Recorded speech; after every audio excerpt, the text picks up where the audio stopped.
this election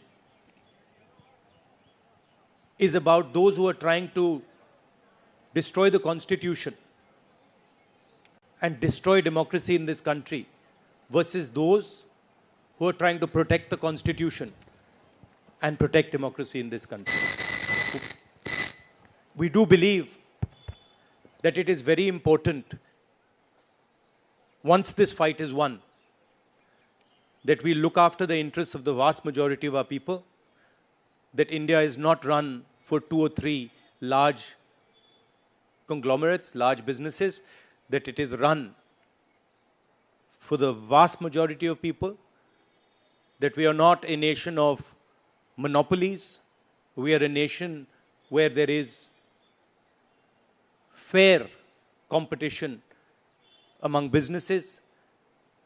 So I think it's important to understand that this election is a fundamentally different election. I don't think democracy has been as much at risk, the Constitution has been as much at risk as it is today. ये जो चुनाव है, ये लोकतंत्र को और संविधान को बचाने का चुनाव है.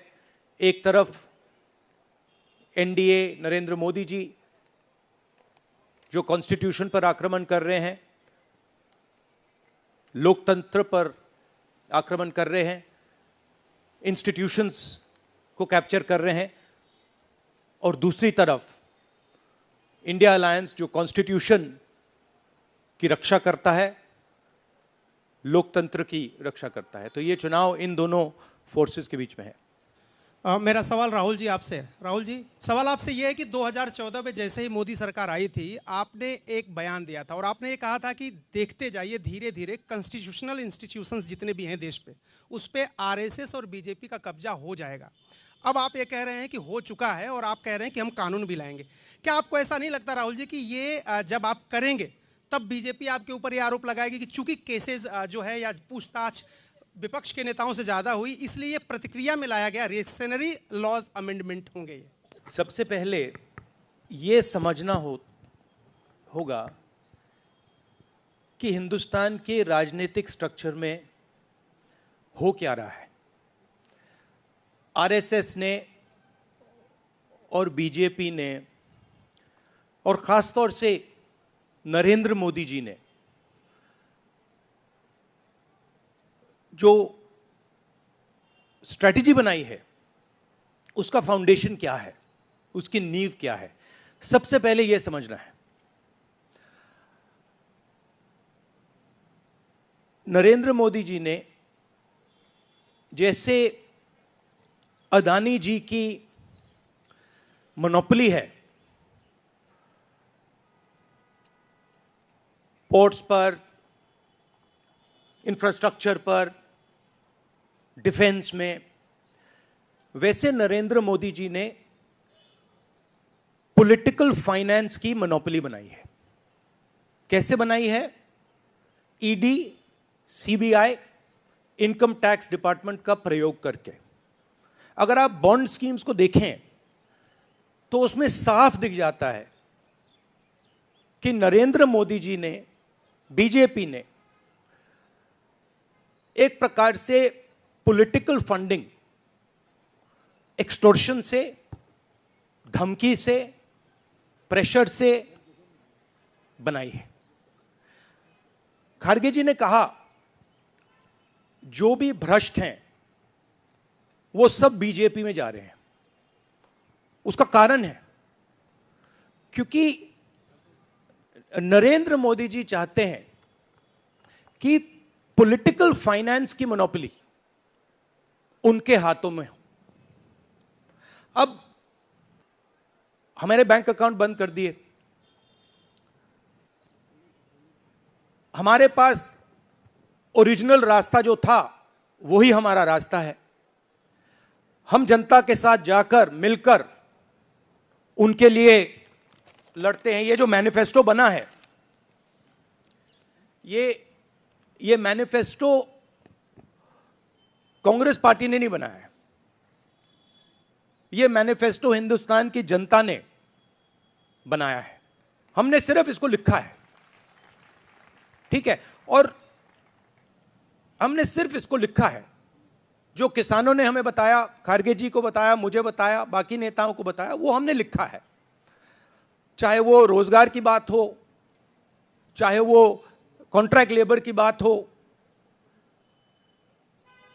हजारों लोगों से बात करके हमने ये हिंदुस्तान की आवाज है, ये लिखी है। मगर जो राजनीति में आज हो रहा है वो क्लियर है कि सब पार्टीज को नरेंद्र मोदी, ईडी, सीबीआई, इन इंस्टीट्यूशंस को कैप्चर करके फाइनेंशियली मोनोपोली बना रहे हैं अपनी। और चुनाव के बाद रियलिटी है कि ये जो फाइनेंशियल मोनोपोली बड़ी इंटरेस्टिंग चीज है, क्योंकि सारा इंफॉर्मेशन, सारा का सारा इंफॉर्मेशन, किससे एक्सटॉर्शन किया है, किसको कॉन्ट्रैक्ट दिया है, कॉन्ट्रैक्ट देने के बाद उसने कितना पैसा दिया है, वो पूरी ब्लूप्रिंट, पूरी की पूरी ब्लूप्रिंट इलेक्टोरल बॉन्ड्स में लिखी हुई है। तो नरेंद्र मोदी जी ने आज नहीं तो कल ऑपोजिशन को पूरी chargesheet, proof sheet electoral bonds के थ्रू पकड़ा दी है। तो इसीलिए थोड़ा टेरर हो रहा है उनको, इसीलिए नंबर निकला है 400 पार। इसलिए ये महाराष्ट्र में हमारे नेता ले जा रहे हैं, हरियाणा में सब जगह हमारे नेता ले जा रहे हैं, क्योंकि इनको लग रहा है कि भैया अगर 400 पार नहीं 180 हो गई, 160 हो गई, 140 हो गई तो नैया पार हो जाएगी। Thank you. पिछले लोकसभा चुनाव में राहुल जी आपने मुझे याद है कहा था, you were convinced that time कि मोदी जी जा रहे हैं, मोदी जी का वक्त ख़त्म हो गया है। ऐसा हुआ नहीं, होता है राजनीति में। इस दफ़ा नरेंद्र मोदी को आप कितनी बड़ी राजनीतिक चुनौती मानते हैं सर 2024 के चुनाव में? देखिए 2019 में ये शुरू हुआ, आज ये एक तरह पीक पे पहुंच गया है। हिंदुस्तान के सारे इंस्टीट्यूशंस उनके हाथ में हैं, पॉलिटिकल फाइनेंस की मोनोपोली उनके हाथ में है। CBI, ED, income tax, EC, ये सारे के सारे बीजेपी के हाथ में है, बीजेपी के कंट्रोल में है। तो जैसे मैंने अपने भाषण में कहा, cricket match is a rigged match. Cricket match is not a fair match.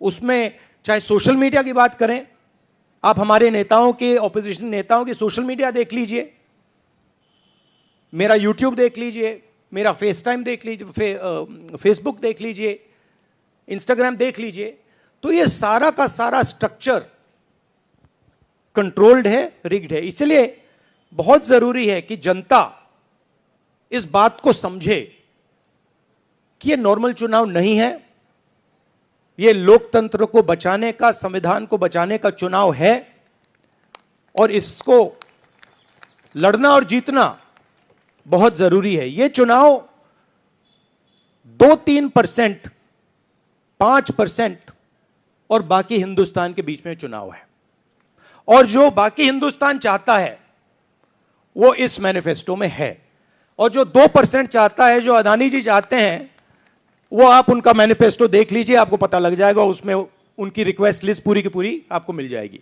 Thank you. Rahul ji, 2009 में आपको भी याद होगा, उस वक्त मैनिफेस्टो में 2 तस्वीरें थी, मनमोहन सिंह जी की और सोनिया गांधी जी की। पूछा गया था पीएम कैंडिडेट कौन होगा, सोनिया जी ने अपनी तस्वीर छुपा ली थी। आज 2 तस्वीरें हैं, राहुल गांधी जी की और खड़गे जी की। कोई तस्वीर छुपाएंगे, कोई दिखाएंगे? नहीं, ये आप बड़े डिस्ट्रैक्शन वाले क्वेश्चन पूछते हो।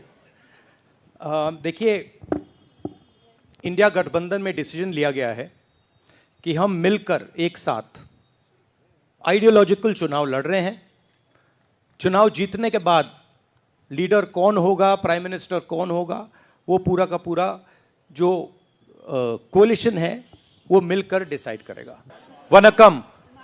South India's mic is not on, brother. But you have a very strong voice. You can speak without the mic.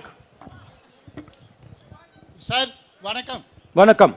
Venkatraman from Dinamalar from Tamil Nadu. At once, congratulations to the Congress party, which has, due to this serious campaign by the DMK party and Congress leaders, you are going to get 10 out of 10 seats from Tamil Nadu in the forthcoming parliament election.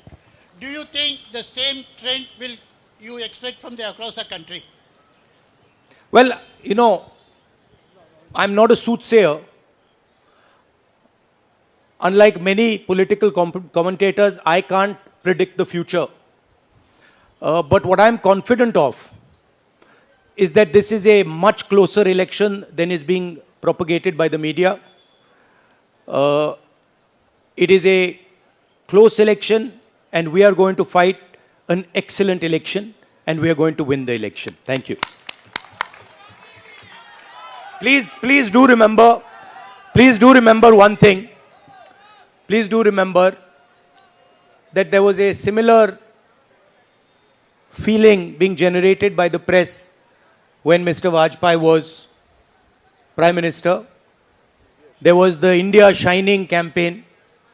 So we have a similar idea being propagated. India Shining with 2-3 new dimensions.